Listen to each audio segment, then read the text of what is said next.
안녕하세요. 펫주택 사업의 시작과 전망에 대해서 강의를 하게 될 반려견 주택연구소의 박준영 대표입니다.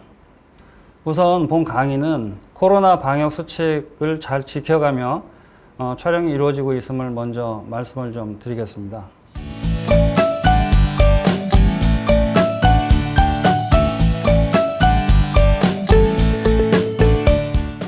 자, 요즘 우리 주변에서 반려동물과 관련된 이야기들을 너무나도 많이 들을 기회가 있을 겁니다. 그리고 물론 댁에서 반려동물을 양육하고 계신 분들도 많이 계시고요. 그래서 그에 따라서 시장 규모도 굉장히 많이 늘어나고 있죠. 그뿐만 아니라 그에 맞춰서 각종 TV 프로그램이나 예능도 굉장히 많이 활성화된 것들을 보실 수가 있을 거예요. 그런데 지금까지는 사실 반려동물과 관련된 산업 자체가 조금은 뭔가 빠진 듯한 그런 느낌으로 성장해 왔다라고 하는 부분이 있습니다. 그게 바로 주거 문화와 관련된 분야이기 때문에 오늘 제가 그 부분에 대해서 좀 말씀을 좀 나눠볼까 생각을 하는데요. 여러분들께서는 사실 주택이라든가 이런 걸 선택을 하실 때 내가 또 거주하고자 하는 것들을 찾고자 또는 결정을 할 때 어떤 기준을 갖고 계신가요? 본인한테 굉장히 편하거나 여러 가지 조건이 잘 맞거나 이런 요소들을 분명히 결정하는데 참고를 하실 거예요. 그런데 반려동물도 마찬가지라는 거죠. 사람에게 의식주가 중요하듯이 반려동물에게도 의식주 세 가지는 굉장히 중요합니다. 그런데 제가 앞서 말씀드린 것처럼 지금 주거 문화와 관련돼서는 반려동물에게는 뭔가 누락이 된 빠져 있는 아직은 발전이 되고 있지 않은 그런 부분이라고 말씀을 좀 드릴 수가 있겠는데요. 자, 그러면 이게 왜 필요한지 그리고 이게 어떻게 필요한지 이러한 부분들에 대해서 좀 함께 나눠 보겠습니다. 우선 1, 2부로 나눠서 이제 설명을 좀 드릴까 하는데요.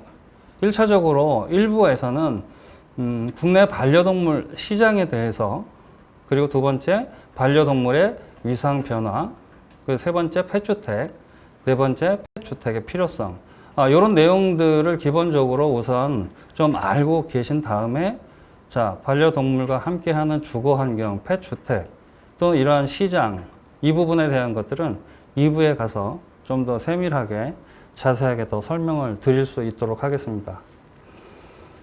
자, 우리 주변에서 사실 반려동물이 가지는 의미는 이전하고는 굉장히 다르다는 걸 직접 느끼고 몸소 체험하고 계신 분들이 많으실 거예요. 그렇죠? 지금 여기서 사진에서도 보시다시피 굉장히 낯설 수도 있고 이게 현재의 자신의 모습일 수도 있을 겁니다. 지금은 반려동물이 예전처럼 단순 동물이라고 하는 그런 가치로서 존재하는 게 아니잖아요. 그리고 또한 예전에 우리 집을 지키던 바둑이 느낌도 아닌 거고요.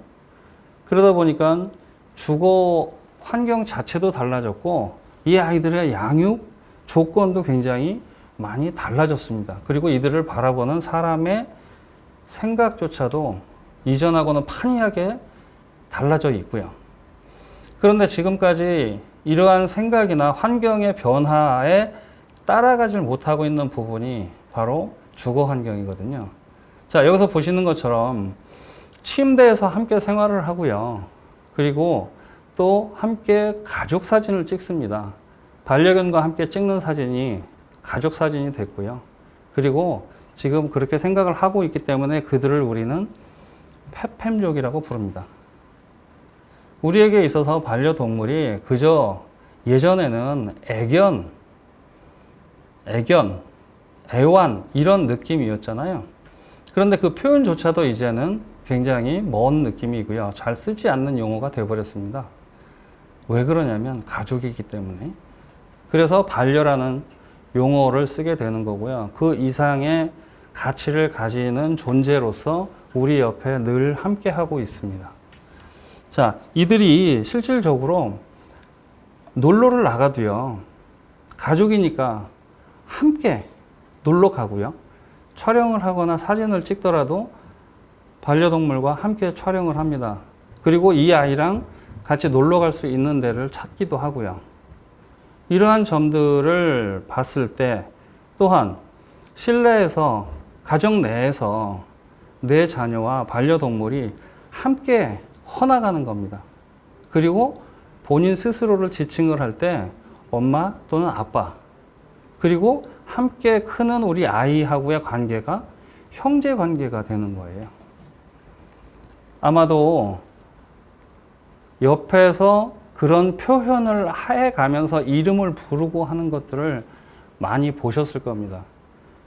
그리고 어떤 경우에는 사실 그 가족이라는 의미가 너무 강하다 보니까 그냥 뭐 저도 집에서 키우는 아이가 이름이 뭉치이긴 합니다만은 어떤 분들 같은 경우에는 사람 이름을 자기 고양이나 강아지한테 이렇게 붙여주는 경우까지 있잖아요. 그래서 뭐 우스갯소리로 어디 공원 지나가다 보니까 자기 이름을 부르길래 돌아다 봤더니 강아지를 부른 거였더라. 그래서 좀 민망하기도 하고 이상했었다라는 이야기를 하는 분도 봤는데요. 사실 이게 지금 현재 흘러가고 있는 흐름이거든요. 아직은 우리가 좀 낯설고 좀 이상하다 싶은 이러한 흐름이 사실상은 이게 문화가 돼가고 있는 거고요. 반려동물 문화 자체가 우리에게 좀 낯선 것은 사실이지만 결국은 이건 트렌드가 아니라 문화라는 사실을 좀 인지를 해주셨으면 좋겠어요. 아이가 함께 집안에서 같이 크는 것 자체가 물론 정서적으로 좋다라고 하는 측면을 이야기하시는 전문가들도 계세요. 그렇지만 그런 정서적인 측면을 고려해서 아이들을 키우는 게 아니거든요. 반려동물을 키우는 입장에서는요, 똑같이 가족이라고 생각을 하고 같이 키우고 같은 공간에서 숨쉬고 같이 생활을 하게 되는 거예요. 그러니까 당연히 놀러를 가든 어디를 가든 함께 가려고 하는 거고, 이 아이가 괴롭고 힘들어하면 나도 보호자도 괴롭고 힘들어질 수밖에 없는 그런 상황이 지금 현재 벌어지고 있는 거라는 거죠. 그러면 이들을 위해서 공간적인 측면에 대한 배려도 되게 중요할 수가 있죠. 주거에 관련된 부분이. 그래서 우선은 이들이 지금 현재 얼마나 어떻게 커가고 있고 시장 자체 규모가 어떻게 되는지 한번 좀 먼저 살펴보도록 하겠습니다. 자, 우리나라는 아직은 반려동물 문화가 선진국 반열에는 이르지는 못했습니다. 지금 현재 반려동물 숫자를 보게 되면은요, 뭐 거의 뭐 합쳐서 한 800만 마리 뭐 이런 정도, 좀 못 미치는 정도 수준이긴 한데, 그러니까 반려동물 인구, 그러니까 반려동물을 키우고 있는 분들의 숫자는 약 한 1,500만에 이르고 있는 상황이거든요. 이분들이 실질적으로 더 앞으로 또 급격하게 늘어날 거라는 거죠. 지금 여기서 보시는 것처럼 이 숫자가 인구 대비 28%, 29% 정도 수준에 이르고 있는 거거든요. 근데 최근 뭐 한 3, 4년 동안에 굉장히 많이 성장을 했고, 그 다음에 이제 코로나 때문에 팬데믹 퍼피라고 하는 용어가 등장을 하면서 집안에서 반려동물을 키우는 이런 숫자가 굉장히 또 급격하게 늘어나고 있습니다. 이건 한국만이 아니고요. 전 세계적인 현상으로 반려동물 숫자가 늘어나고 있어서 입양이라든가 이런 것들이 굉장히 많이 활성화되고 있다. 이게 지금 현재의 상황입니다. 그리고 현재 지금 우리나라에서도 지금 뭐 오른쪽에 지도를 좀 참조해 보시면은요, 서울 경기권을 중심으로 해서 굉장히 많은 분포도를 보이고 있습니다. 이 숫자가 실질적으로 전국화되는 상황들이 되게 되면은요, 뭐 미국이라든지 이런 나라하고는 사실상 뭐 비교가 안 되긴 하지만, 미국은 뭐 7, 8%가 반려동물 그런 반려동물 인구에 해당이 되거든요. 자, 그 정도까지 성장할지 여부는 두고 봐야 되겠습니다만은, 현재 우리나라에서 그 숫자는 분명히 굉장히 많이 늘어날 거로 보여지는 거죠. 자, 그간에 우리가 어떻게 이 숫자들이 커왔는지는 뭐 그간 통계를 좀 집계한 것을 좀 통해서 확인을 해볼 수가 있겠는데, 중간에 뭐 2017년도라든지 이런 때는 지금 뭐 집계나 통계하는 방식이 조금 변동이 있으면서 약간의 논란의 숫자가 될 수도 있긴 합니다만, 전체적인 추세는 어찌됐든 간에 이렇게 계속적으로 늘어나고 있다라는 거죠. 2020년도에 이르기까지. 그래서 이런 숫자들이 실질적으로 지금 늘어나고 있는 만큼 반려동물의 숫자도 늘어날 거고요. 그리고 반려동물 인구의 숫자가 당연히 더 늘어날 수밖에 없는 거고, 그만큼 페팸족 또는 가족처럼 생각하는 사람들의 숫자도 굉장히 많이 늘어날 겁니다. 자, 이러한 경향은 우리가 가까이 있는 일본의 사례를 좀 통해서 같이 한번 좀 비교해서 볼 수가 있겠는데요. 일본은 사실 그 반려동물 문화 자체가 우리보다는 많이 먼저 시작이 됐고, 그리고 앞서 있다, 이렇게 지금 보여집니다. 특히나 이제 주거 환경과 관련된 분야에 있어서만큼은 상당한 차이를 지금 보이고는 있는데, 일단 일본 시장 자체를 좀 본다면 반려동물 숫자가 가장 많았을 때는요 2,500만 마리까지도 있었어요. 2007년도에. 근데 이제 그게 지속적으로 이제 줄어들고 있기는 합니다만은, 현재도 거의 한 1,900만 마리 이런 정도 수준을 보이고 있다라는 거고요. 그리고 이 시장 자체가 우리나라보다 굉장히 반려동물 숫자는 약 한 2배 조금 넘는데, 시장 규모 자체는 약 한 10배 가까이 되는 그런 차이를 보이고 있습니다. 그리고 이제 뭐 미국을 좀 보자면은요, 미국 같은 경우에도 어떤 단체에서 이제 집계를 내느냐에 따라서 이 편차가 조금 있는 부분들은 좀 아쉽긴 합니다만은, 어쨌건 지금 그래도 공신력 있다는 미국 반려동물 산업협회를 통해서 발표되는 통계 자료를 보게 되면은요, 이 숫자 자체가 지금 반려견하고 반려묘 숫자가 합쳐서 약 1억 한 8천만 마리 정도 이렇게 좀 넘어서고 있는 정도로 굉장히 많은 숫자가 지금 양육이 되고 있는 상황입니다. 그래서 가구 수만 보더라도 뭐 6천만 가구, 4,700만 가구 정도로 이렇게 굉장히 많은 가구 비중을 차지하고 있고요. 그리고 전 세계적으로 보더라도 반려동물 사육수, 양육수가 어마어마하게 많습니다. 특히나 뭐 이제 인접한 중국 같은 경우는 그 숫자의 증가 속도가 대단히 빠르고요. 우리나라 같은 경우도 빠른 축에 속하기는 합니다만은, 사실상 그 뭐 중국이 숫자도 굉장히 많고 증가 속도 또한 엄청나게 빨라서 전 세계적으로 지금 중국이 대단히 반려동물 시장에 있어서는 큰 시장이고 앞서 나가고 있는 그런 시장이라고 볼 수가 있습니다. 자, 그렇게 봤을 때 지금 우리나라는 어느 정도 수준으로 어떻게 성장을 해나가고 있는가, 이것은 사실 주거나 복지와 관련된 주거복지나 또는 이제 주택과 관련된 이런 내용은 아니고요. 그게 배제된 일반적인 어떤 산업 규모를 이제 표현을 하고 있는 건데, 이조차도 사실은 굉장히 많이 성장이 돼 있고 시장 자체도 현재 커져 있습니다. 지금 여기 보시면은 이게 전체적으로 지금 뭐 농협경제연구원에서 지금 발표한 자료이기는 합니다만은, 2027년도가 되면은 6조 원 시장까지 이제 성장을 하게 될 거로 전망을 하고 있었어요. 그런데 이제 이게 평균적으로 보면 연 13% 대단한 거죠. 네. 선진국이 되거나 또는 성장이 빠르게 이루어지고 있는 나라에서, 선진화된 나라에서는 사실상 성장률이라고 하는 게 굉장히 낮죠. 그런데 이제 이 산업 자체가, 반려동물 산업 자체가 가지고 있는 성장률은 연평균 13%로 예상이 되고 있는 상황이고요. 그리고 지금 뭐, 그럼에도 2020년도를 기준으로 본다면, 3천억 정도의 시장이라고 예측이 됐었는데 결과는 3조 6천억. 네, 그러니까 예상치를 좀 웃돌고 있기 때문에 연평균 성장률 또한 13% 이상으로 상회하지 않을까 이렇게 지금 판단이 되고 있는 거죠.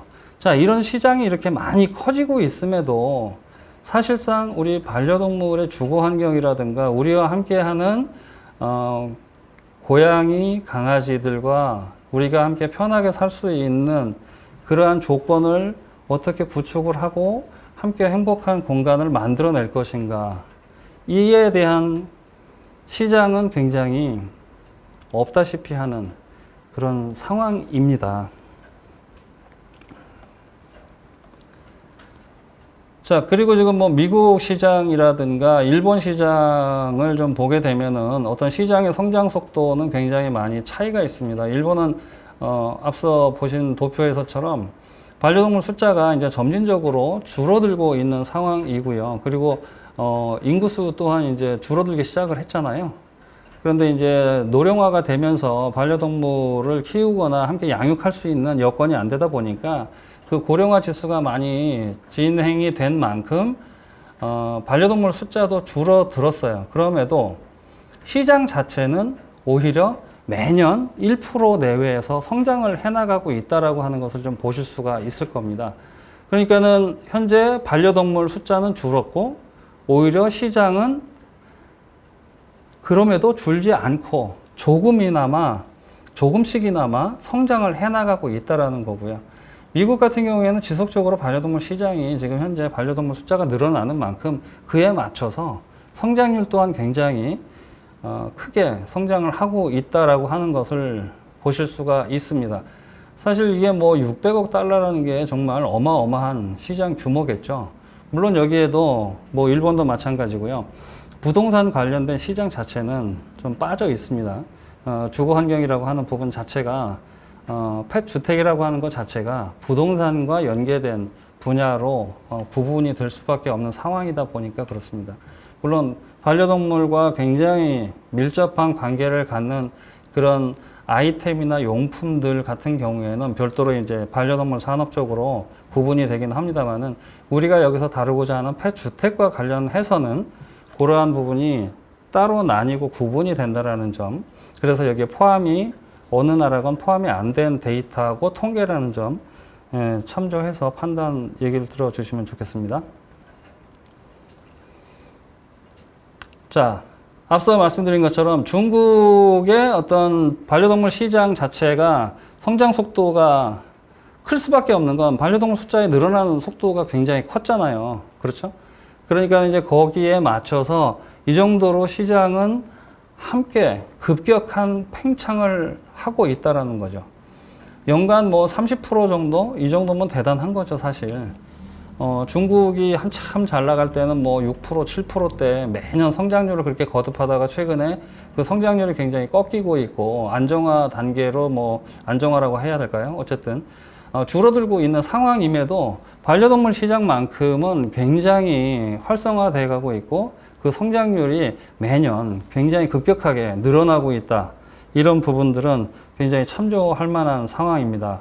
이런 만큼 그에 따른 어떤 소비자들의 욕구가 기존의 시장 반려동물 용품이나 제품 시장에서 벗어나서 그 이상의 것들을 요구하는 그러한 단계로 분명히 전환되고 발전돼 나갈 걸로 생각이 되고요. 자, 그래서 최근 반려동물을 키우고 있는 분들을 대상으로 물어봤어요. 제가 앞서 설명드린 것처럼 반려동물을 어떻게 느끼고 있는지, 자, 내 가족이다 라고 느끼는 그런 분들이 많고, 이전에 느끼던 단순 동물이라고 하는 느낌, 그런 관계에서 벗어나고 있다라는 것이 자꾸 옆에서 봐도 알 수 있고, 그렇기 때문에 이런 부분들에 대해서 뭐 설문조사를 했어요. 그래서 이제 트렌드 모니터를 해서 마크로밀 엠브레인에서 재작년에 이제 그 데이터를 낸 건데요. 여기 보시는 것처럼 반려동물을 키우는 사람들한테 물어봤죠. 자, 반려동물이 어떤 존재냐? 첫 번째가 바로 자신의 가족과 다름없다. 자, 88%입니다. 88%. 자, 그리고 이제 오른쪽에 보시면 이거는 이제 출처 표시가 안 돼 있긴 합니다만은 2020년도에 KB 국민 KB 국민 네네 KB에서 하여튼 이름이 생각이 안 나는데 죄송합니다. 자, 거기서 의식 조사를 했어요. 그래서 반려동물은 가족의 일원이다라고 하는 부분에 대해서 어느 정도 공감하는지를 했는데 죄송합니다. 2021년도에 했고요. 올해 5월에 했습니다. 5월에. 그래서 이제 2021년도와 2018년도를 비교를 했을 때 2018년도에도 물론 85.6%라는 놀라운 퍼센테이지를 보이고 있지만 이전에 비해서 그마저도 더 늘어났다라는 것이죠. 그래서 정말 가족이라고 생각한다고 하는 이 사람들의 의식이 이런 설문을 통해서도 분명히 확인이 되고 있어요. 그래서 뭐 먹을 거가 됐건 뭐 입힐 거가 됐건 굉장히 많은 것들을 얘네들한테 아이들한테 굉장히 신경을 써주고 좋은 걸 최대한 많이 해주려고 노력하는 분들이 굉장히 많이 늘어나고 있고 실질적으로 그런 부분들 때문에 이 시장 자체가 굉장히 성장을 할 수밖에 없는 거죠. 자, 그래서 우리 가족이라고 생각하기 때문에 그만큼 더 좋은 걸 해주고 더 많은 걸 해주고 밖에 있는 집을 지키거나 또는 뭐 경비를 선다라는 취지로 밖에서 생활하게끔 만든 아이한테는 사실은 별다른 걸 해줄 거는 없었잖아요, 이전에. 그냥 단순히 뭐 먹을 거 주고 심지어는 우리들 사람들이 먹던 거를 이렇게 다시 끓여서 이제 준다든가 하는 이런 경우도 있었고 사실 그게 이제 좋다라고 오해하거나 잘못 알고 있었기 때문에 그런 것도 있지만 어찌됐든 얘네들한테는 사람이 먹는 음식을 주면 사실상 좋지 않은데 몰랐기 때문에 그만큼 관심도 없었고 존재 가치가 떨어지니까 음식물 잔반 처리하는 존재이면서 경비를 하는 이런 아이하고 지금 현재 이렇게 품에 안고 다니고 그리고 이 아이들한테 뭐든지 잘 해주고 싶고 한 사람들의 어떤 소비 욕구하고는 굉장히 다르겠죠. 이게 그런 만큼 여기 데이터에서 보시는 것처럼 어쨌든 거의 90%에 가까운 사람들이 자신의 반려동물을 가족이라고 생각을 한다라는 거죠. 그래서 페팸은 펫 플러스 패밀리의 약자인데 그래서 페팸족은 늘어날 수밖에 없고요. 90%에 가까운 분들이 페팸족이다라고 말을 할 수가 있겠죠. 그렇기 때문에 반려동물에게도 개나 고양이에게도 제품 자체가 사실상 좋은 걸 해주고 싶고 다양한 걸 해주고 싶고 나만의 것을 해주고 싶은 이런 마음들이 있다 보니까 자 네이버에 검색을 한번 해보시면은요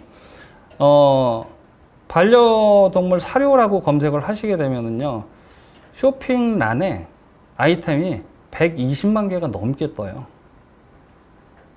자, 그간에 이제 누적된 것들도 있겠고, 잘 팔리는 것도 있고, 종류별로 뭐 적게 팔리거나 안 팔리거나 뭐 그럴 수 있는 상황이긴 합니다만은, 자, 사실상 이런 정도로 제품이 어마어마하게 개발이 되고 판매가 되고 있고, 그리고 이런 것들을 찾는 분들이 많다라는 것이죠. 그리고 또한 여기 뭐 옆에 그 그래프를 보시게 되면은요, 단순하게 그냥 뭐 시장 규모뿐만이 아니라 시장 그 펫푸드 시장 자체도 굉장히 커요.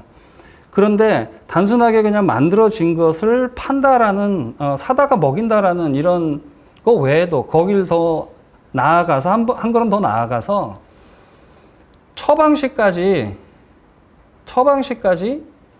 자기가 원하는 대로 우리 아이에게 우리 강아지에게 고양이에게 특화된 사료나 간식을 먹이려고 하는 사람들 숫자도 굉장히 늘어나고 있어서 그와 관련된 매출도 굉장히 늘어나고 있다는 것이죠. 왜? 소중하니까. 소중한 사람에게 정말 좋은 거 해주고 싶고 그런 것처럼 우리 가족이잖아요. 그리고 이분들 입장에서 키우는 입장에서는 자녀거든요. 자녀. 그러다 보니까 이 자녀에게 좀 더 좋은 거 그리고 남과 다른 거 우리 아이가 조금 더 즐거워할 만한 거 이런 걸 찾아서 먹이려고 하는 거고요. 이 아이가 좀 더 건강할 수 있는 활동을 하게끔 하려는 거고요. 내가 퇴근해서 힘들고 시간이 늦었어도 이 아이를 위해서 데리고 나가서 산책을 시키고 운동을 시키게 되는 거거든요. 그 정도로 시장이 각자의 개성이나 각자의 요구에 따라서 다양하게 발전이 돼 나가고 있습니다. 자, 그 중에도 참 여기 보시면 아마 놀라실 것 같은데요. 강아지 사료뿐만 아니라 이제 간식도 좀 특화된 것들, 남과 다른 걸 먹이고 싶어 하는 보호자들의 어떤 그런 기대, 그런 바람 때문에 이런 간식들이 생겨나는데요. 사실상 우리나라 최고의 간식 제품인데 이게 뭐 80g, 100g 이런 정도인데 종류별로 물론 여러 가지가 있습니다. 뭐 명태 껍데기, 뭐 오리, 뭐 고구마, 뭐 심지어는 이제 뭐 여기에 소고기도 있고요. 종류별로 여러 가지가 굉장히 많이 있는데 가격대가 보통 15,000원, 뭐 25,000원까지도 있는 그런 제품들입니다. 80g, 100g 정도 수준의 제품들인데도 불구하고 이렇게 간식조차도 거의 뭐 명품화 돼 가고 있고요. 이게 뭐 유기농은 가장 기본입니다. 왜냐하면 우리 아이는 소중하니까, 그리고 내 자식이니까, 내 가족이니까. 그래서 이런 제품들이 팔리고요. 단순히 그냥 팔림에서 그치는 게 아니라 잘 팔려요. 그리고 백화점 명품관에 입점이 돼 있고요. 이런 정도가 돼 있습니다, 현재. 고양이나 강아지를 바라보는 사람의 시선이나 생각이 굉장히 많이 달라졌다는 거죠. 그리고 유모차 하나를 봐도 그래요. 여기는 뭐 기본적으로 뭐 제일 저렴한 거 특별 제품으로 해서 뭐 5만 원대부터 저렴한 거는, 그리고 이제 가격이 비싼 거는 뭐 89만 원대 제품까지 나와 있기는 합니다만, 개모차라고 하거든요. 강아지 유모차. 이게 왜 필요할까요? 그냥 목줄 걸고 산책 나가고 운동 나가고 그게 더 자연스럽고 얘한테 좋은 거 아니냐 이러실 수도 있는데요. 물론 맞습니다. 그렇게 해서 나갈 수도 있고요. 그런데 그 아이들의 가치라고 하는 측면에서 부모나 보호자 입장에서 본다면 그렇게 해서 산책을 나갈 수 있는 아이도 있지만 그렇지 않은 애도, 불편한 아이도 있고, 예를 들어서 두 마리를 한꺼번에 같이 케어하기 어려운 혼자 산책을 나간다든가 이런 경우도 있고요. 그리고 산책을 나가야 되는데 나갈 수 없는 환경의 아이들, 그러니까 강아지들이 있을 수가 있어요. 그럴 때는 움직이지 못하거나 병들거나 다른 이유가 있어서 걷거나 하는 게 힘든 경우라면 이렇게라도 태우고 나가는 경우들도 있고요. 기본적으로는 이 상태에서 태워가지고 마음 편하게 쉽게 밖을 보호자 입장에서 다닐 수 있게끔 한다라고 하는 측면에서는 굉장히 큰 장점이 있습니다. 그리고 아직까지는 우리가 반려동물 프렌들리 음식점이라든가 레스토랑들이 적기 때문에 아이들을 이 안에 태워서 덮개를 씌우고 잠깐 들어갔다 나온다든가 이런 것들을 위해서도 굉장히 필요한 제품이고요. 어쨌건 이런 제품들이 사실상 굉장히 비싼 가격임에도 불구하고 잘 팔리고 있고, 그리고 세계적인 명품 브랜드에서도 반려동물용 라인업을 구축을 해서 벌써 판매를 하고 있어요. 그런 정도로. 그리고 또한 그게 잘 팔리고 있고요. 그리고 뭐 며칠 전에 또 보니까 뭐 명품 브랜드에서 강아지 밥그릇을 150만 원에 내놨는데 다 완판이 됐더라고요. 그게 왜 그럴까요? 뭐 물론 이제 뭐 사치, 돈 낭비 뭐 이렇게 생각이 되시는 분들도 있긴 하겠습니다만은 그게 지금 현재 흐름입니다. 흐름. 그만큼 그 가치를 부여해 주고 싶은 거고, 나만의 가치를 이 아이에게 내가 해줄 수 있는 만큼 해주려고 하는 보호자의 마음인 거죠. 그 마음의 가치를 명품들은 잘 파악을 하고 있는 것처럼, 자, 옷도 마찬가지예요. 지금 뭐 의식주라고 했잖아요. 그러니까 물론 이제 강아지들한테도 입히고 하는 부분들이 굉장히 중요하고, 사실은 기능성 의류가 굉장히 사실은 필요할 수도 있고요. 다만 그럼에도 불구하고 이렇게 이제 명품을 강아지 브랜드로 이제 라인업을 구축을 해서 판매를 하고 있는 명품 업체들이 있습니다. 자, 뭐 G사나 뭐 C사나 그리고 H사 뭐 이런 식으로 이제 나눠볼 수 있는데, 어쨌든 전반적으로 지금 이런 내용들을 이제 보시게 되면 제가 이제 보호자들 입장에서 이 아이들에게 뭔가 해주고 싶어 하고 왜 그렇게 해주는지를 설명하기 위한 내용임을 충분히 인지를 해주셨으면 좋겠고요. 그리고 이제 방송가를 좀 한번 보실까요? 방송에서도요, 오래전부터 물론 이제 방송을 반려동물 관련된 프로그램을 만들어서 지금 오랜 동안 뭐 하고 있는 그런 프로그램도 있긴 합니다만은, 최근 들어서 최근 2, 3년 내에 반려동물 관련된 프로그램이 굉장히 많이 늘어나고 있고요. 그리고 지금도 계속적으로 또 기획이 돼서 조만간 또 런칭이 되는 이런 프로그램들도 제가 얘기를 듣고는 있습니다만은, 가장 오래된 게 뭐 동물농장이라든지 뭐 또 뭐 최근 한 2, 3년 동안 개는 훌륭하다 이런 프로그램부터 펫 비타민이라고 하는 시즌 1이 끝났고요. 이제 시즌 2 지금 준비를 하고 있고요. 그 다음에 뭐 달려라 댕댕이라든가 방송 3, 4에서 지금 현재 다 프로그램들을 하고 있어요. 그리고 뭐 EBS, TVN, 채널 A 뭐 이런 프로그램도 많이 있었고요. 그리고 심지어 유튜브를 봐도요, 여러분들께서 유튜브를 통해서도 아마 확인하고 알고 계신 분들도 계실 거예요. 이런 반려동물 관련된 유튜브 채널 자체가 구독자 수도 굉장히 많고요. 그리고 구독 조회수도 어마어마합니다. 자, 이런 정도로 반려동물에 대한 관심도라든가 사회적 저변이 굉장히 문화적으로 확장돼 가고 있는데, 굉장한 속도로 확장이 돼 가고 있다는 것을 이런 것들을 통해서 아마 확인이 가능하실 것 같아요. 그러면 펫주택이 우리한테 왜 필요하냐? 펫주택이 뭐냐? 이런 부분들 여러분들께 좀 일단 기본적인 내용들을 좀 설명을 좀 한번 드려볼게요. 우선은 자, 일본은 우리하고 주거 문화 자체가 굉장히 비슷하잖아요. 생활 여건 자체도 그렇고. 그런데 반려동물과 관련된 주거 문화 자체는 우리보다 약 한 30년 정도 앞서 있다, 스타트가 됐다, 이렇게 생각이 됩니다. 왜냐면은 반려동물과 함께 살 수 있는 전용 주택이라고 하는 부분이 사실 한 5, 6년 전에 처음 이제 스타트가 됐어요. 그리고 그런 것들이 만들어지기 시작하면서 내부적으로 국민들 사이에 또는 시민들 사이에 동네 분들 사이에 알려지고 생활하고 뭐하고 하다 보니까 이로 인한 문제가 발생이 된 거죠. 반려동물이 모여 살고 하다 보니까 뭐 더 시끄러울 수도 있고요. 뭐 짖음이라든가 이런 것들로 인한 서로 간의 문제도 생기고 하다 보니까 일본에서는 97년도에 분양하는 아파트에 대해서는 사전에 반려동물 뭐 가능인지 또는 불가능인지 프렌들리인지 아닌지를 구분을 해서 명확하게 고지를 하고 분양을 하라고 했어요. 그러다 보니까는 이제 아파트와 관련돼서는 그래프를 보시는 것처럼 10년이 되기 전에 첫 해 1.1%였던 펫 프렌들리 아파트가 86.2%까지 성장을 했고, 지금 현재도 평균 80%를 넘어가고 있습니다. 분양하는 아파트는 이제 펫 프렌들리 아니면 분양이 어렵다, 이런 분위기가 자체적으로 형성이 돼 있을 정도로 펫 프렌들리 주택이라고 하는 건 공동주택에 있어서만큼은 굉장히 기본적인 조건이다라고 할 정도로 보편화되어 있는 상황이라는 거죠.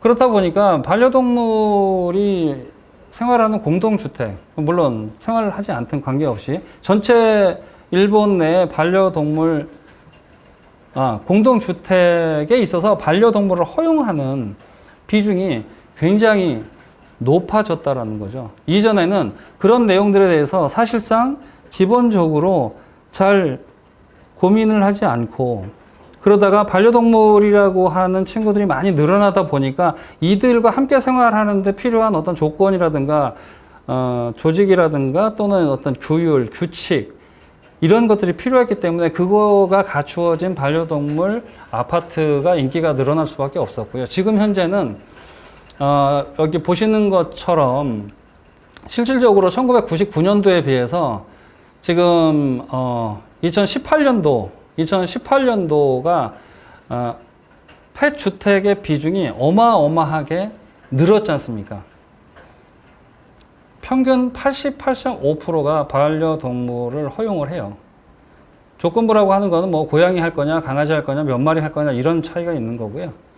그런데 어찌됐든 지금 뭐 전면 허용과 조건부 허용을 포함해가지고 90%가 넘잖아요. 그래서 이전부터 지어져 왔던 모든 아파트들을 다 평균을 냈을 때 지금 현재 전체 평균이 반려동물을 허용하는 게 49.3%고 전면 허용과 조건부 허용을 합치면 50%가 넘게 돼 있는 거죠. 그러니까 일본의 아파트의 절반 정도는 반려동물이 가능한 펫 프렌들리 아파트라고 보시면 됩니다. 그리고 일본의 뭐 도쿄도 내를 비교를 해보면 도쿄도 내에 이제 뭐 미나토구를 시작으로 이제 순서대로 이제 뭐 순위를 매겨 놓긴 했는데요. 평균적으로 한 15%, 16% 정도의 반려동물 전체 평균으로 봤을 때요. 그렇게 지금 뭐 반려동물을 허용을 하는 그런 주택, 임대 물건을 기준으로만 해서 그렇습니다. 그 정도로 지금 사회적으로 보편화되어 있다라는 것이죠. 여기도 보시면은 뭐 그 일본에서 나온 자료를 그냥 그대로 제가 이제 가져왔어요. 그런데 앞서 설명드린 바와 같이 이전에 비해서 굉장히 반려동물 가능 주택의 비중이 점점 늘어나고 있다. 그리고 심지어는 오른쪽 밑에 이제 그림과 이제 이미지로 두 개 건물을 비교하면서 한 걸 보면요. 반려동물 주택 자체가 굉장히 필요성이 있으면서도 오히려 그 건물 자체가 임대료가 더 비싸요. 그럼에도 불구하고 사람들이 더 많이 찾게 되고요. 왜? 시설도 갖춰져 있고 생활하는데 더 편하거든요. 스트레스 안 받고. 그러다 보니까는 이런 주택이 굉장히 많이 늘어나고 있다.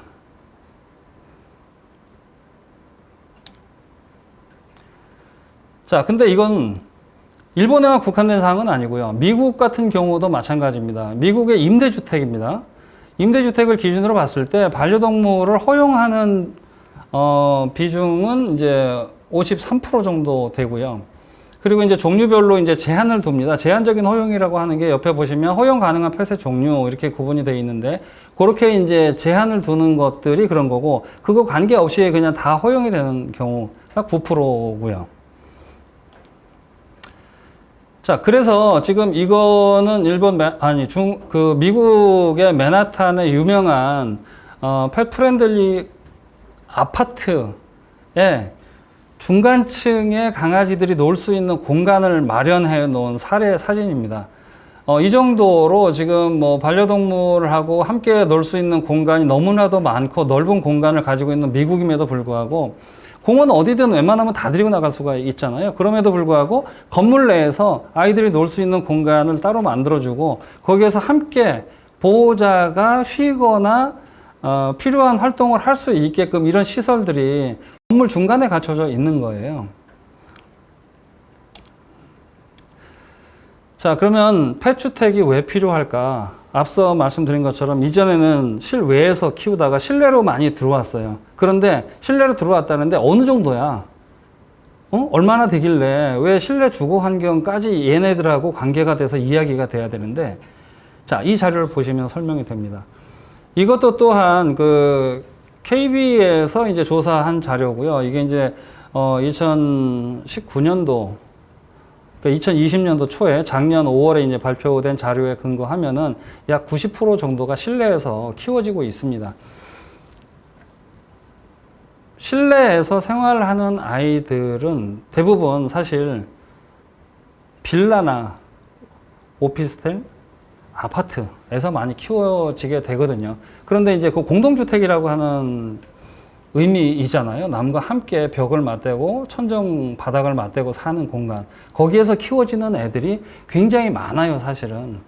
여기에서 보시는 것처럼 실질적으로 뭐 오피스텔, 원룸 이런 데서 키우는 애들은 100%가 다 실내 생활을 하고 있고요. 네. 그렇기 때문에 더더군다나 이제 이런 주택이 왜 필요한지 이 데이터를 보시면 될 것 같습니다. 공동주택에 있다 보니까 당연히 소음 문제가 많이 발생이 돼요. 근데 이게 반려동물 주택에서 생겨난다는 게 아니고요. 우리나라에 있는 아파트에서, 공동주택에서 이런 반려동물 소음 관련 민원이 계속적으로 늘어나고 있어요. 그러다 보니까는 사실상 지금 이런 문제들을 객관적으로 해소할 수 있는 법적 기준이나 장치가 현재는 없습니다. 사람들이 발생시키는 소음이라든가 이런 건 층간소음으로서 제재하거나 규제할 수 있는 법 조항이 있지만 반려동물로 인해서 발생하는 부분에 대한 것들은 규제 조항 자체가 현재 없습니다. 그러다 보니까 이 문제를 서로 어떻게 해결할지를 모르는, 그래서 이렇게 발생되는 소음을 층견소음이라고 부르거든요. 아마 찾아보시면 관련된 내용들이 굉장히 많이 나올 겁니다. 층견소음 문제가 굉장히 많이 심각해지고 있는 그런 상황이에요. 그래서 이런 트러블, 사회적인 어떤 에너지 낭비가 될 수 있는 요소들이거든요. 층간소음처럼 우리나라 공동주택 비율이 굉장히 높습니다. 아파트하고 공동주택만 합쳤을 경우에도 80% 가까이 되거든요. 오피스텔 빼고요. 오피스텔에서는 강아지를 아예 못 키우게 하니까 몰래 키우는 분들도 계시고, 그런데 어쨌든 오피스텔을 제외하고 봤을 때도 우리나라의 공동주택 비중은 76%예요. 76%. 미국은 15.8%, 일본은 43%가 조금 넘고요. 그러니 당연히 층견소음이 우리가 더 많을 수밖에 없겠죠. 90%가 실내에서 키우고 있고 우리나라의 76.4%는 공동주택이니까. 그래서 이런 관련된 내용들이 사회면을 장식하는 경우가 굉장히 많습니다. 층견소음 해법, 층견소음 때문에 미칠 것 같아요. 반려동물 가구 1천만 시대 층견소음 해법, 층간소음보다 무서운 층견소음 해결책은 뭔가요? 자, 이런 식으로 해서 사실상 많은 사람들이 힘들어하고 있고요. 반려동물과 관련된 주거 환경이라고 하는 게 사실, 우리가 지금 우리 살기도 힘든데 얘네들 때문에 뭘 해줘야 되는 거야? 이렇게 또 생각하시는 분도 계실 거예요. 그런데 사실상 여러분들 입장에서 보시면 강아지를 키우고 계신 분 중에도 아마 그렇게 생각하시는 분도 계실 거예요. 어떤 책 제목은 개는 개고 사람은 사람이다, 이런 책 제목도 있기는 한데, 사실 이게 단순히 그냥 동물로서 존재하거나 경비견으로서 존재하거나 이런 의미가 아닙니다. 애완견도 아니고요. 애완동물도 아니에요. 앞서 설명드린 바와 같이 반려동물이고 가족이에요. 그래서 고민이 필요한 거고 이들과 함께 살아야 되는데, 이 아이가 지줌으로 인해서 위층 옆에 이런 집들하고의 트러블이 생길 수가 있는 요소들을 어떻게든 해결은 해야 되잖아요. 근데 반려동물을 위한 주택이 아니라 나를 위한 주택인 거고요. 반려동물과 우리를 위한 주택이 돼야 되는 게 펫주택이에요. 그래서 단순하게 그냥 펫주택이라고 하는 부분이 기본적으로는 강아지를 위한 게 아니다. 강아지만을 위한 게 아니다. 고양이만을 위한 게 아니다. 우리를 위한 거다. 그래서 펫주택은요, 기본적으로는 반려동물 공생주택을 지향을 합니다. 반려동물 공생주택을 지향을 해야 되는 이유. 자, 펫 트러블을 여러분이 생각하시기에 해소를 해야 되는데 얘네들이 짖음이 굉장히 많거든요. 데시벨이 굉장히 높아요. 여기서 보시는 것처럼 포메라니안 1.3에서 3.2kg 되는 도 78데시벨 나오고요. 큰 애들은 92데시벨 이런 식으로 나와요. 5m 떨어진 거리에서 쟀음에도 불구하고. 그러니 이걸 갖다가 해소를 안 하면 얘네들도 스트레스를 받고요. 우리도 스트레스 받고 옆집도 스트레스를 받아요. 이게 소음 수치로 따지면, 자, 피아노를 칠 때 나는 데시벨하고 비슷한 정도 수준이 나오고요. 그리고 층간소음 기준을 보면, 자, 이거의 절반 정도 수준밖에 안 됩니다. 그런데 이조차도 사람한테만 해당이 되기 때문에. 그래서 기본적으로는 우리가 반려동물이 잘 생활할 수 있는 여건을 만드는 것이 바로 우리를 위한 거고요. 그리고 이거를 원하고 이거를 기다리고 이걸 찾는 분들이 생각보다 대단히 많이 있습니다. 그래서 우리 아이가 내가 살고 있는 집에서 층견소음의 주범이다, 또는 얘로 인해서 힘들어하는 분이 옆에 있다 싶어서 사실은 얘 짖음을 막기 위해서 현관문에다가 흡음재를 부착을 하는 분도 계시고요. 그 외에 또 다른 시설이라든가 이런저런 것들을 나름대로 고민을 해서 설치하는 분들도 계세요. 근데 그분들 입장에서는 대단히 답답할 수밖에 없죠. 제대로 된 시설도 없고 제대로 된 주택, 그건 기준이나 뭐 룰 같은 것들도 별로 없고요. 근데 우리가 이런 것들을 찾아서 해줘야 되는 이유는요, 강아지의 소음 발생 원인을 근본적으로 좀 줄여줄 수 있는 솔루션이 이 펫주택에는 들어가 있기 때문인 거죠. 강아지의 짖음이 줄어들게 되면 나의 스트레스가 줄어들게 되는 거고요. 이웃과의 관계가 원만해지는 거고, 사회적인 비용을 줄일 수가 있다는 거죠. 싸우거나 뭐 물론 좋게 해결할 수 있으면 굉장히 좋겠죠. 근데 강아지라고 하는 부분이 내 의지대로 되는 게 아니다 보니까 층간 소음도 사람의 의지로 해소될 수 있는 부분임에도 불구하고 사회면을 장식할 정도로 큰 사고가 나는 경우들이 있잖아요. 근데 얘네들은 제어가 안 되니까 더더군다나. 그래서 얘네들을 제어할 수 있는 것들이 펫주택을 통해서, 그리고 솔루션, 그리고 거주자와 관련된 관리 규약 같은 것들을 통해서 인테리어적으로 해소하거나 구조적으로 해소할 수 있는 방법들을 찾아야 한다는 거죠. 그렇기 때문에 주거 환경이 중요하고요. 그 주거 환경을 통해서 여러분들도 행복하게 함께 살 수 있고, 그리고 반려인들을 행복하게 살 수 있는 주거 환경을 만들어 줄 수 있다는 것이죠. 그래서 펫주택이 대단히 중요하게 되는 겁니다. 자, 1부 강의는 여기까지 마치는 걸로 하고요. 그리고 혹시 궁금한 사항이 있으시면은요, 그 댓글로 남겨주시면 나중에 보고 답글을 남겨드리도록 하겠습니다. 감사합니다.